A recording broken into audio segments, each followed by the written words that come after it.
Ben adamlar görmüşəm ki, xalqın heç bir işinə yaramayıb. Ancaq öz xeyrinə çalışıb, kiminsə bir qolundan, yıxılanı qolundan tutmayıb. Dindirəndə deyir ki, mən kənd ağsaqqalıyam. Odur ki, yarattığım bir yazını göndərirəm, dəyərli insanlar dinləsin, qiymətin versin. Bəzisi özünə ağsaqqal deyir.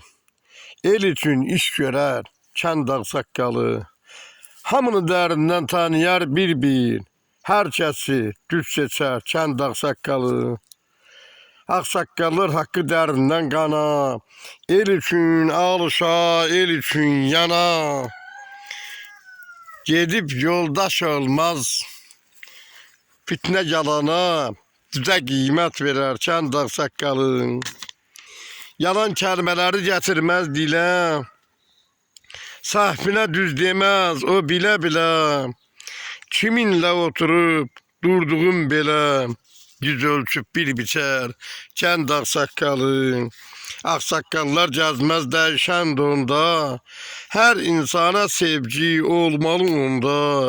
Sevməz var dövləti, haqqın yolunda. Laf canından keçər, kənd ağsaqqalı. Ay Nur Məmməd çəkmə, axı, amanı. Çox görmüsən sən, yaxşı, yamanı. Köç edib gedən də fani dünyanın. Təmiz adla köçər, kənd ağsaqqalı. Təmiz adla köçər, kənd ağsaqqalı. Allah ümumiyyətlə, istər ağsaqqal, istər zaman. Düzgün əqidəli, düzgün düşüncəli, dəyərli bütün insanlarımızı qorusun.